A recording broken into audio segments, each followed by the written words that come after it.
오늘은 8월 5일 수요일입니다. 오늘의 매일 묵상 성경 본문은 이사야서 19장 16절에서 25절입니다. 그날에 애굽이 분여와 같을 것이라. 그들이 만군의 여호와께서 흔드시는 손이 그들 위에 흔들림으로 말미암아 떨며 두려워할 것이며, 유다의 땅은 애굽의 두려움이 되리니 이는 만군의 여호와께서 애굽에 대하여 정하신 계획으로 말미암음이라.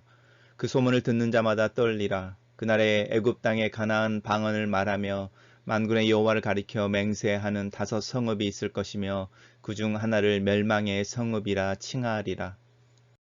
그날에 애굽 땅 중앙에는 여호와를 위한 제단이 있겠고, 그 변경에는 여호와를 위하여 기둥이 있을 것이요, 이것이 애굽 땅에서 만군의 여호와를 위하여 징조와 증거가 되리니, 이는 그들이 그 압박하는 자들로 말미암아 여호와께 부르짖겠고, 여호와께서는 그들에게 한 구원자이자 보호자를 보내사 그들을 건지실 것임이라. 여호와께서 자기를 애굽에 알게 하시리니 그날에 애굽이 여호와를 알고 제물과 예물을 그에게 드리고 경배할 것이요, 여호와께 소원하고 그대로 행하리라. 여호와께서 애굽을 치실지라도 치시고는 고치실 것이므로 그들이 여호와께로 돌아올 것이라. 여호와께서 그들의 간구함을 들으시고 그들을 고쳐 주시리라. 그날에 애굽에서 아수르로 통하는 대로가 있어 아수르 사람은 애굽으로 가겠고 애굽 사람은 아수르로 갈 것이며, 애굽 사람이 아수르 사람과 함께 경배하리라. 그날에 이스라엘이 애굽 및 아수르와 더불어 셋이 세계 중에 복이 되리니, 이는 만군의 여호와께서 복 주시며 이르시되, 내 백성 애굽이여, 내 손으로 지은 아수르여, 내 기업 이스라엘이여, 복이 있을지어다 하실 것임이라. 우리가 오늘 읽은 본문은 세 개의 단락으로 나누어져 있습니다. 단락별로 살펴보겠습니다. 첫 번째 단락입니다. 첫 번째 단락, 그날이라는 단어가 계속 반복되어지고 있는데, 이 그날은 우리가 잘 알고 있는 것처럼 하나님의 심판이, 또 하나님의 징계가, 하나님의 손이 나타나는 날, 그 만군의 여호와의 날이라고 말하는 날인 거죠. 그때의 애굽이 분여와 같다라고 말하는데, 지금 시대적인 상황에는 좀 표현이 어렵지만, 옛날 고대에는 이 여자라고 하는 부분들이 어떤 연약한 이들의 표현으로 이렇게 드러나는 단어여서, 여인의 모습으로, 또 연약한 이의 모습으로 말미암아 하나님의 손에 대해서 흔들리고 두려워 떨게 되는 것에 대한 이야기를 하고 있습니다. 그리고 또 유다 땅이 애굽의 두려움이 된다고 말하고, 가나안 방언을 말하는 만군의 여호와를 가르쳐 맹세하는 5성읍이 애굽 땅에 있을 것이다 라고 말하면서, 가나안 또 이 하나님의 백성들이 애굽을 향하여 나타내는 어떤 지배하는 자 아니면 영향력을 행사하는 모습으로 나타나는데, 마치 출애굽 직전의 어떤 모습이라든지, 또 요셉을 통해서 애굽이 가문과 기근으로부터 벗어나던 어떤 때를 연상시키는 것 같습니다. 만군의 여호와를 가르쳐 맹세하는 5성읍이 있을 거라고 말하고 있는데, 이 5성읍이 무엇인지 또 무엇을 의미하는지는 사실은 이 본문만으로는 정확하게 알 수는 없습니다. 다만 그 성읍 중에 하나의 이름이 멸망의 성읍이라고 말하는데, 이 멸망의 성읍이라고 하는 부분이 애굽을 멸망시키는 어떤 애굽을 징계하는 그런 어떤 상징인 건지, 아니면 애굽 땅에 있는 우상이나 또 그 애굽이 섬겼던 신이라고 하는 부분을 정결케 하는 성읍인지, 저는 개인적으로 두 번째가 더 맞아 보이기도 합니다.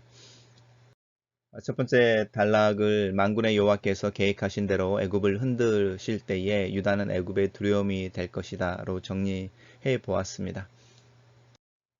두 번째 단락입니다. 다시 그날이라는 말이 나오고 있으니까요.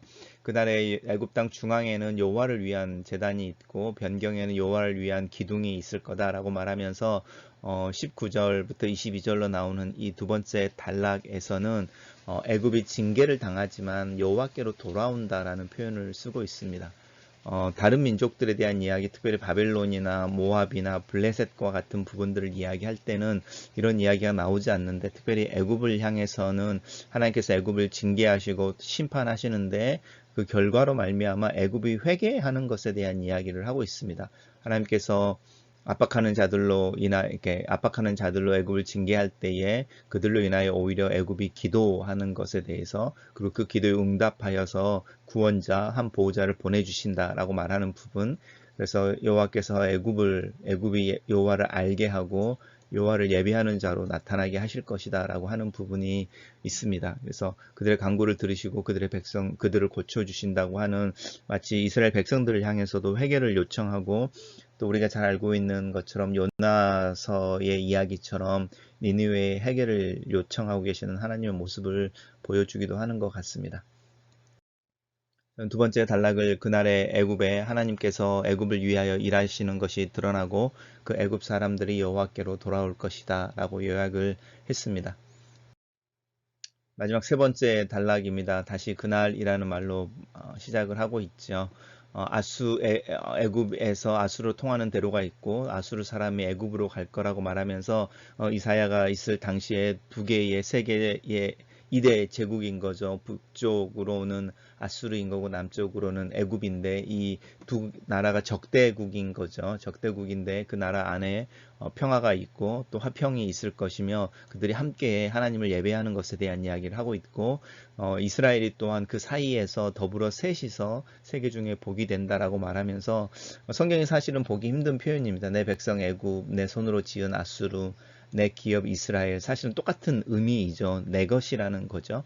하나님 앞에 의미가 있는 내 것이라고 하는 애굽과 아수르와 이스라엘을 향해서 하나님의 복을 주시고 동일하게 하나님을 예배하는 자들로 세우시고 평화를 이루어내실 것에 대한 이야기를 약속하고 있는데, 이 본문이 사실은 속히 이루어지면 좋겠다라는 기도의 제목이 있고, 이 본문이 역사적으로 어떻게 성취가 되어졌느냐라는 부분은 사실은 여전히 물음표로 남아 있기도 하고, 또 우리가 보고 싶어하는 모습이기도 합니다. 저는 이 단락을, 그날에 하나님께서 애굽과 아수르, 이스라엘을 복주시고 더불어 함께 하나님을 경배하게 하실 것이다 라고 요약을 해 보았습니다. 묵상 포인트로 넘어가 보겠습니다. 첫 번째 묵상 포인트입니다. 계속해서 심판의 메시지를 읽고 있다. 쉽지 않은 본문이다. 하나님께서 온 세상의 경영자가 되시고 계획을 따라 여전히 일하고 계심을 믿고 고백하지만, 이 세상에서 어느 누구도 자신의 자격으로 하나님 앞에 스스로의 의로움을 주장할 수 없는 현실이 어떤 면에서 슬프고 마음을 무겁게 한다. 애굽을 향한 하나님의 계획은 진행되고 일하심은 반드시 드러나게 될 것이다. 하나님의 일하심이 드러나는 것은 두려운 일이다. 나는 너무나 쉽게 하나님을 생각하고 있는지도 모르겠다. 두려움이 지나쳐서 하나님을 오해하거나 왜곡해서는 안 되지만, 하나님의 정하신 계획을 듣고 놀라며 떠는 경외의 감정이 필요하다. 두 번째 묵상 포인트입니다. 애굽을 향한 하나님의 일은 애굽 땅에 있는 가증한 제단과 우상을 제거하고 애굽 땅에 여호와의 이름을 드러내는 결과를 가져올 것이다. 모세의 때에 한번 드러났던 하나님의 영광은 시간의 흐름 속에서 잊혀졌고, 하나님은 그날에 이 영광을 회복하고 애굽이 여호와께 돌아오게 하실 것이다. 그런데 이 회복은 애굽의 의사와 상관없이 진행되는 것이 아니다. 애굽이 고난을 당할 때에 그들이 하나님께 간구하고 고쳐주시기를 원할 때 성취되어진다. 고난과 고통이 인생에서 하는 기능 중에 하나가 여호와를 찾게 하는 것이다. 하지만 우리로 하나님을 찾게 만드는 하나님의 손이 사실은 무겁고 아플 때가 있다. 사람들이 이해하지 못하는 상황에서 일하시는 방법 앞에서 내 자신을 겸손하게 한다. 여호와께 부르짖는 자들을 위해 한 구원자, 한 보호자를 보내주실 것이라 라는 이 예언이 예수 그리스도를 통해서 지금 나에게 성취된 것을 믿고 감사한다. 나로 하여금 더 하나님이 원하시는 진정한 간구와 또 하나님을 구하는 기도가 깊어지고 간절해지기를.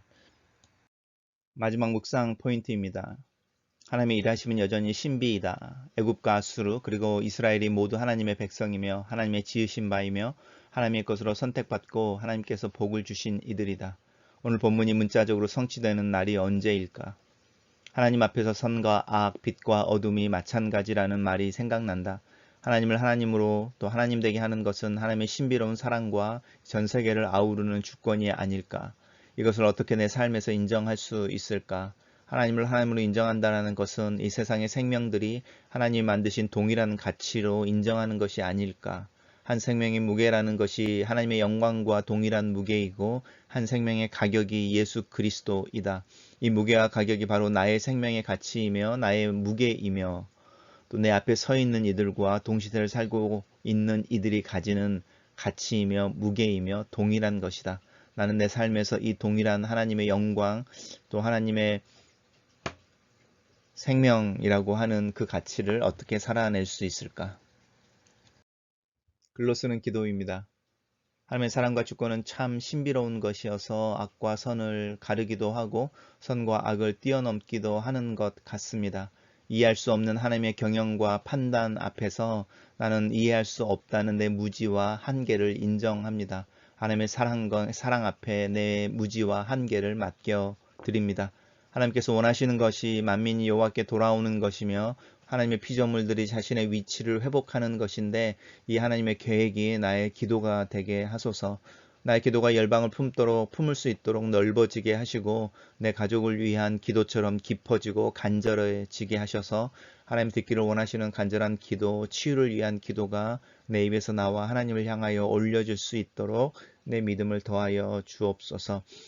애굽과 아수르, 이스라엘이 하나가 되어 하나님을 예배하는 자로 서는 그 날을 속히 보기를 원합니다. 하나님께서 열방을 향하여 내 것이라 선포하시는 말씀과 복을 주신다는 말씀이 구체적으로 드러나며 성취되어지는 때를 위해 기도합니다. 하나님 이 세상의 평화를 속히 이루어 주시옵소서.